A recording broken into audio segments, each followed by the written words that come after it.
Welcome to Bfree Energy. I'm Brielle, an intuitive healer, mystic astrologer with a folklore background who pays respects to all traditions and origins. I hope to bring ancient wisdom to the modern world and help you be free in your energy.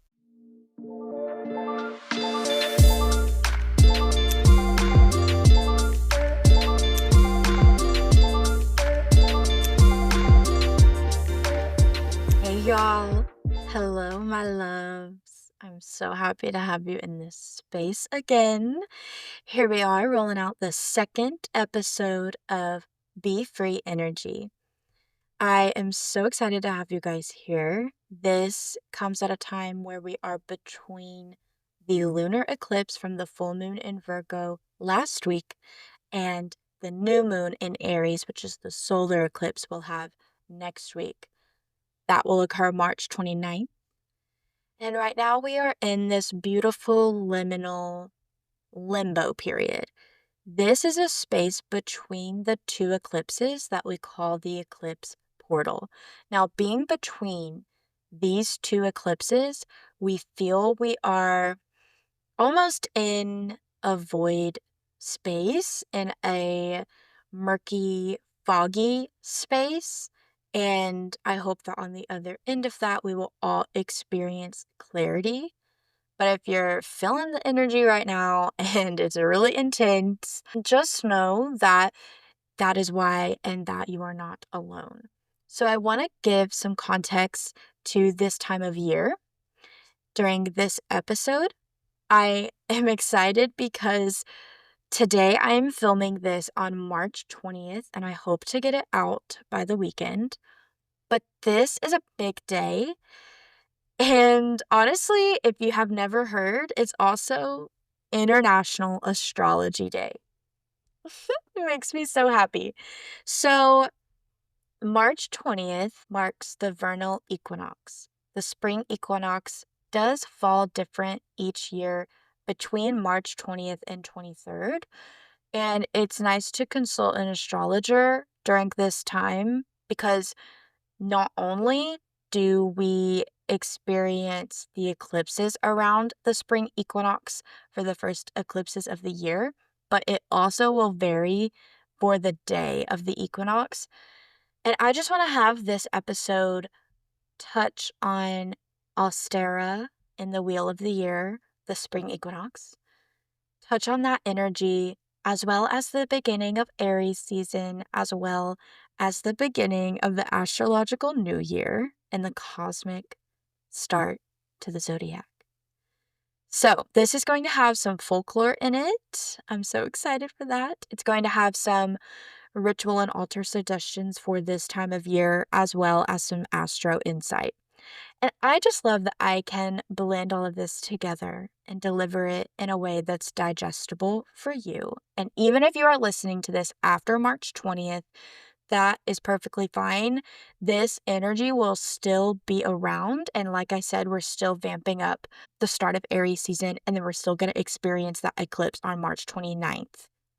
That will be the last eclipse to end off the pairing of the eclipses for the spring equinox, and then we will have 2 in the fall around autumn equinox.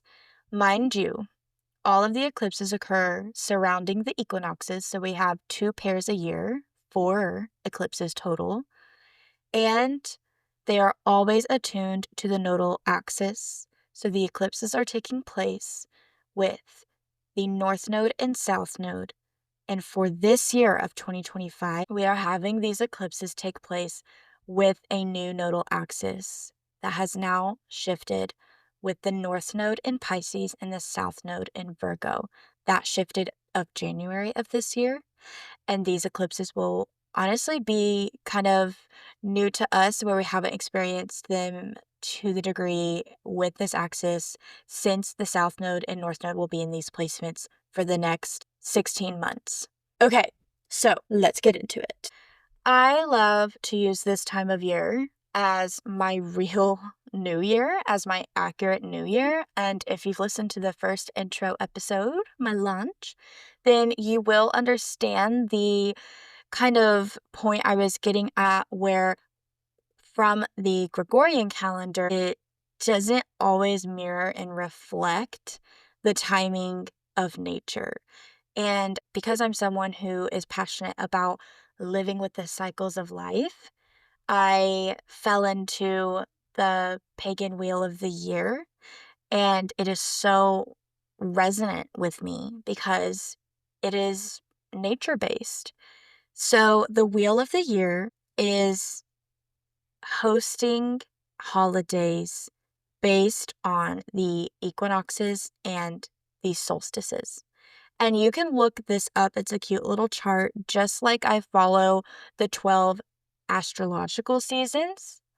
When the sun moves into Aries, that is the beginning of Aries season. While I follow these seasons, I also follow the holidays from the wheel of the year surrounding the equinoxes and solstices. So, March 20th of this year is the Spring Equinox, and that is named Ostara. This can be anywhere between March 20th and 23rd, but Ostara, Ostara,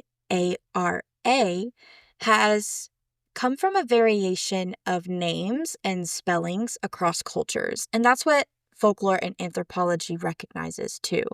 The ways in which linguistics can translate and change based on your location and culture. So, this is the spelling I use for the Western variant. Ostara is the Anglo Saxon goddess of the spring. And this is a time that hosts renewal, it hosts themes of fertility, new beginnings, everything within spring that is symbolic of new beginnings is really mirroring what nature's doing right now, right? So, as nature is beginning to bloom, and as we see plants coming up through the snow, little sprouts here and there coming up in the ground, and the trees are starting to have some greenery and foliage begin to develop. It's just a beautiful time in nature that everything is kind of reawakening. And I love, love, love that. So I'm harnessing this renewal energy for March. Honestly, I winter. I love to winter. I do a lot of reflection and introspection, journaling, and rest time and kind of like hibernating in the winter. In January to February, even though it's the start of the new year from the Gregorian calendar, that just doesn't resonate with me anymore because I'm not in that spot to get my projects going. January feels like I probably plan, but it takes reflection first. So I like to use that time to reflect from the past and see where I have been completing my goals, where I have, succeeded, where I could use some strength. And after that reflection, then I can plan more diligently. So that's the time that I let my ideas kind of marinate. But this now, with March, is the time that everything gets to come alive and everything is like in a rebirth era.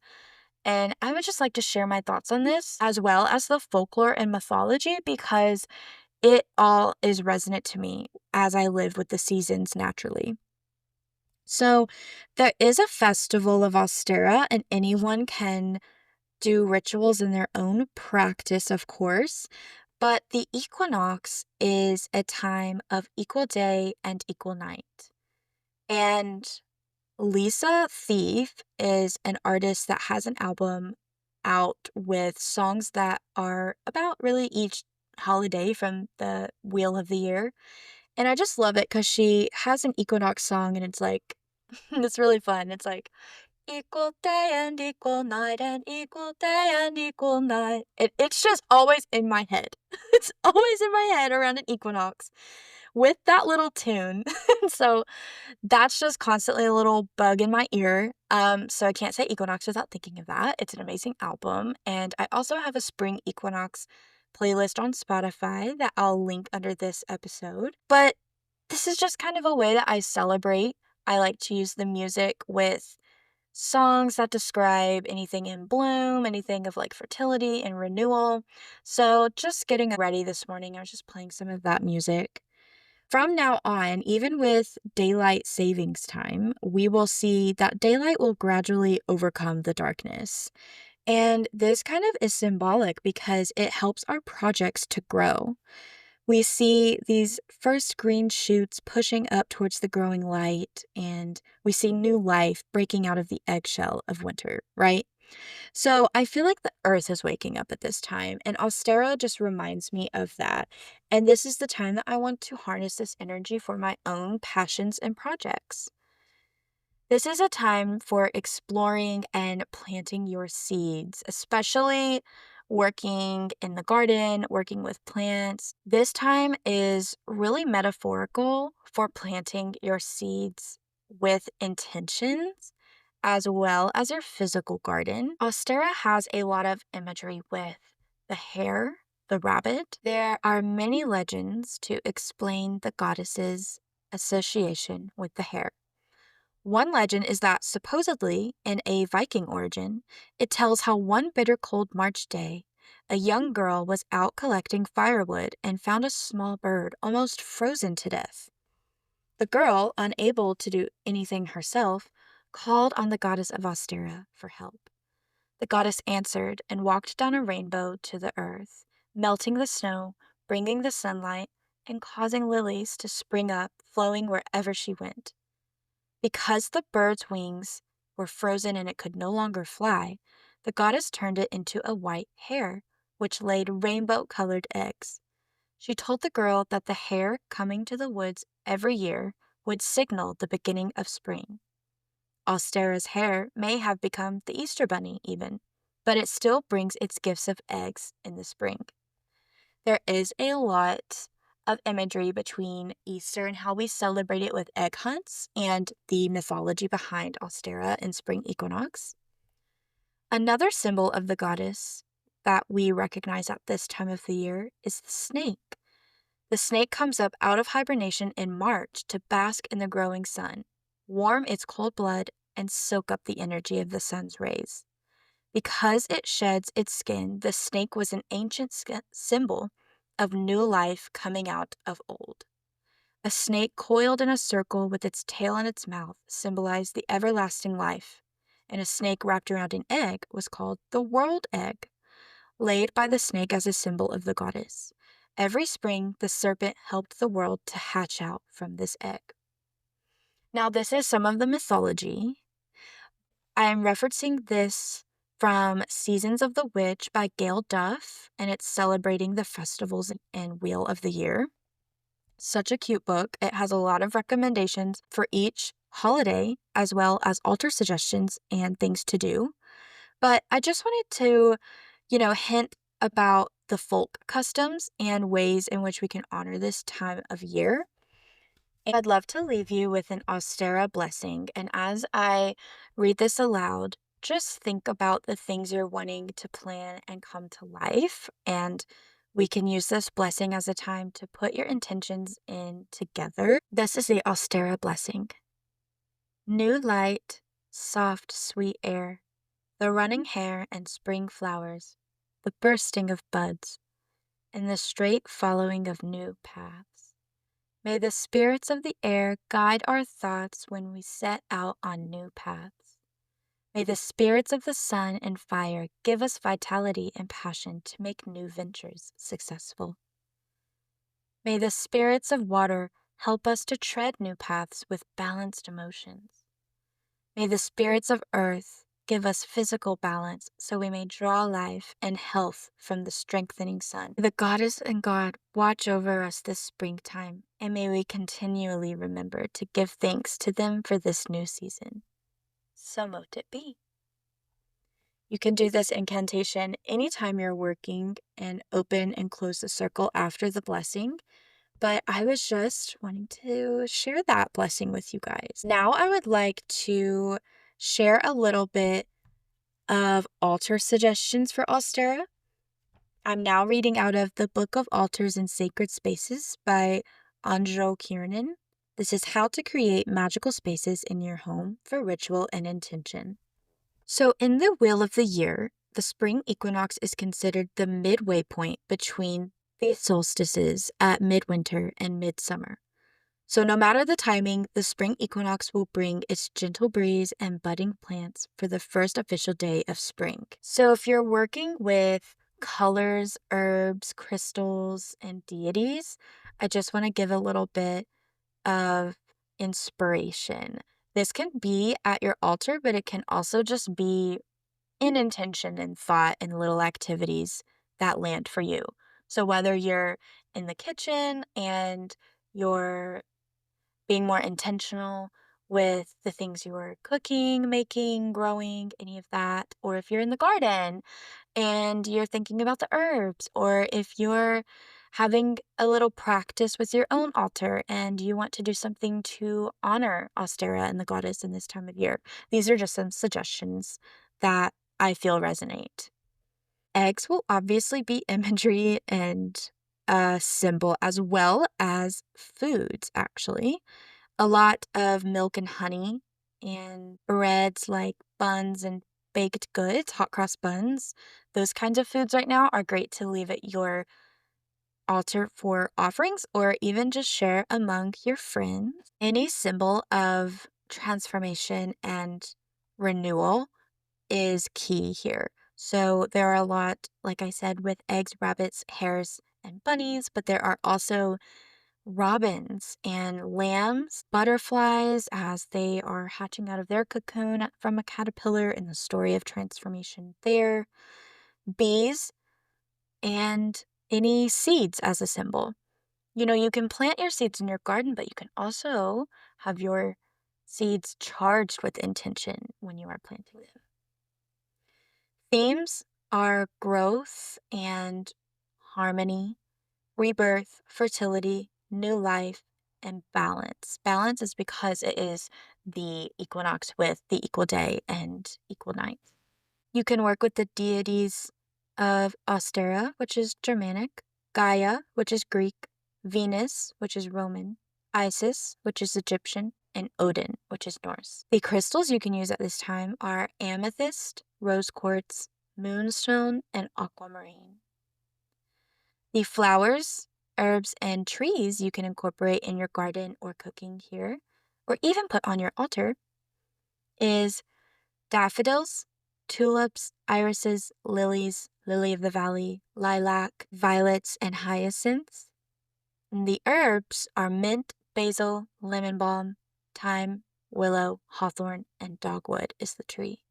I love some lemon balm. Y'all, I can't wait to grow that this year. I also want to say with these herbs and flowers, you could craft. You could get crafty, intentional crafts. I'm so there. Fertility, a symbol of the season, is not just for the birds and the bees, but also for your mind and spirit. Incorporating eggs, hairs, and seeds into your Ostara altar can encourage growth of ideas and creativity. I want you to feel the rebirth within your vitality and think about what you're going to plan for next. And as you plant these seeds and intentions, you on the other side then will experience your creativity and the bursts of inspiration, right? So that's why I think it's so important at this time to honor this within yourself and your practice and acknowledge nature for where she's at right now, giving thanks, of course, and then seeing how that shows up for you in your own life. Whether you feel you're into witchy things or not, it doesn't really matter with titles. It matters to you, but I'm saying like with this practice, you don't have to claim a certain title in order to follow these practices because it's literally just with the timing and seasons of the year. That's my little sentiment. So there's a little bit of folklore and mythology on Ostara as well as those altar suggestions. Now I want to get into the astro update. So, as the sun has moved into Aries today, it is the beginning of Aries season. It is also marking the astrological new year because Aries is the beginning of the zodiac wheel. So, the zodiac wheel does not follow up with January to December. The zodiac wheel with Aries starts with such a rapid momentum, but there's a twist this year because this Aries season begins in between the eclipse portals. Usually, it does not start in between the eclipses in this eclipse portal. So you almost feel as if it's like an inverse tarot card, almost as if that momentum isn't quite here yet, but we are feeling like we're on the brink of it. So we're urged to definitely have the passion for our projects and plan for them, but we'll use that fire a little bit better under our feet after March 29th in the energy of that solar eclipse. When there is a new moon, it is always in the same sign as the sun each season. So because we're in Aries season, we will have a new moon in Aries, making that double Aries energy. That is just for the sun and moon as the luminaries. They will both be in Aries. But as of right now, we actually have Mercury and Venus in Aries. And Aries season is beginning with Mercury and Venus both stationed retrograde. So when we have Mercury and Venus retrograde, that kind of gives a fog around the start to Aries season, as well as it being eclipsed, as well as it being in this portal. So it's not to say that this is how it usually goes, but we can really be aware of the passions and the vitality that's lighting us up and be excited about that, of course. But it would almost take a little bit of more effort. And I think it'll have an easier go with the flow kind of feel after March 29th in that eclipse. Aries is a fire element. The fire sign of Aries is the archetype of the ram. And let me tell you, because it is the beginning of the zodiac wheel, it comes out kicking. Okay, you can see the beginning of the zodiac wheel as if you're looking at an age of a human. Aries is the newborn baby, and it has all this fire, and it comes out kicking, and it's ready, and it wants to experience life at its raw, most purest form. And when that Aries energy wants to experience life, it is not going to hold fear, and it will not hold the fear in front of itself. So it's going to jump off a cliff without thinking. It is going to jump in the water and go ahead and go forward with that ram-like energy ahead without fear letting it stop it and without fear getting ahead of itself or in the way. And so we might feel that way as we trek ahead, but it's nice and refreshing for this time of year because we finally get that momentum. So Aries, being a fire element, being a fire sign, has a modality of cardinal, has a cardinal modality. And if you haven't heard of the modalities yet, all four elements, fire, earth, water, and air, have a modality. So there are 3 modalities and 4 elements. 4 times 3 is 12. 12 is how many signs we have. So in astrology, the math is always mathing. And it's pretty much all strategy like that. But the modality for Aries is cardinal. Cardinal at the beginning is also associated with equinoxes. Cardinal is a modality that is leadership, and it takes on that leadership because it feels that it can lead the way and pave the way, but it doesn't let any ideas hold it back. And it has a sense of initiative and it wants to go forward. The other modalities are cardinal, fixed, and mutable. The fixed modality will be very set in its ways, it will be very grounded, and the mutable signs are very go with the flow, and they can share from each side of the coin. They can share each perspective, and they can kind of be swayed like either way. But their ability to flow with life is astounding and a superpower. Oh, I just looked at the clock and it's 2:22.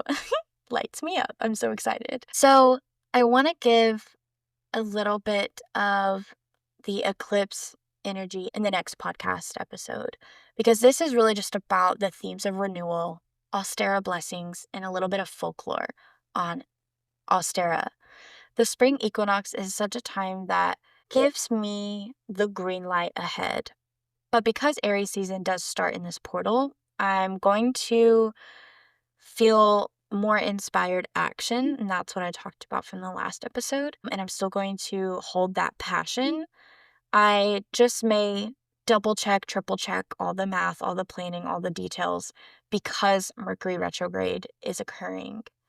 Now, we have this time with Mercury and Venus retrograde in Aries, but later this year, we will also have some outer planets move into Aries. So this 2025 year is the year to highlight in your calendar because so much will happen and occur. And that's honestly why I'm here. I can't wait to hold your hand through all of this. I hope you learned a little bit. I hope you learned something to take away from this podcast today, and just knowing that you can find beauty and intention in everything you do. Your practice does not have to host something that's on a grand scale. It can honestly be something you use in your daily routines. And all of the imagery of renewal and rebirth is that symbolism to hold close to you during this time. So let all of this soak in.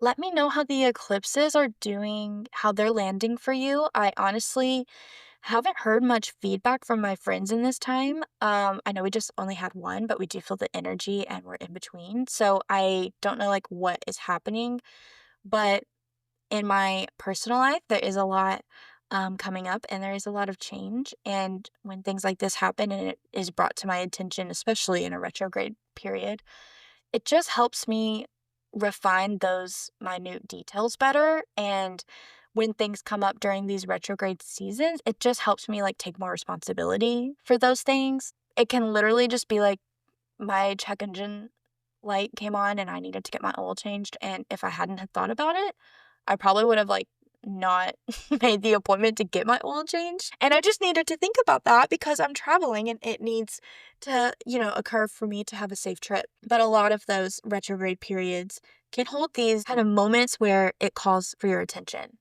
And because Aries season starts on March 20th and it kicks off our Astro New Year, it is deemed as International Astrology Day. I am so happy that I showed up for myself on one of my favorite days of the year because it just hosts a lot and it really inspires me. With International Astrology Day, I am running a sale for my reading prices. I offer natal and birth chart readings, and because of International Astrology Day, I wanted to celebrate. So from now until next Thursday, that I believe is March 27th, for this eclipse time, I want to assist you. And so from now until next Thursday, if you want to book a reading with me, that will be discounted at the price of $44.44. And I'm just happy to run this little sale. My readings consist of 60 minutes, usually like over Google Meet so we can see each other and meet each other. And I come prepared with notes and give you all of those notes afterwards. We explore anything and everything that pops out to me in your chart. And then you can use me as a live resource if you have questions about certain houses and themes of life that you've always wondered about. I really love the approach of staying authentic to yourself. So I use astrology with a strength-based approach. And I love to offer readings that really help people walk away knowing their strengths and confidences, as well as seeing why things are when we dive into like what's paired together, what's being highlighted in your natal chart, and it's just this whole cosmic blueprint for yourself. Honestly, having your chart read more than once will allow you to know yourself more and increase self-awareness. So it all can't be covered in the first reading, of course, but that's why you kind of like have me as your astro bestie along the way, and you can ask me questions and we can see how each eclipse lands for you. So you can head over to my website, bfree-energy.com, and find a good date. Actually, find a good date whenever works for you, because I will honor if you book it from now to Thursday, just that time for your booked appointment to be the sale price for $44.44, but it doesn't have to land for your appointment to be within the next week or 2 months or whatever. So even if you like know you're going on vacation and you want to book it after, I will still honor that price for whatever is booked between now and the 20th. And I'm just happy to have this space and cultivate a community. Thank you so much for being here with me. Check out all the links below, as well as the Spring Equinox playlist. And I'll be seeing you in the next episode. Much love and Ostara blessings.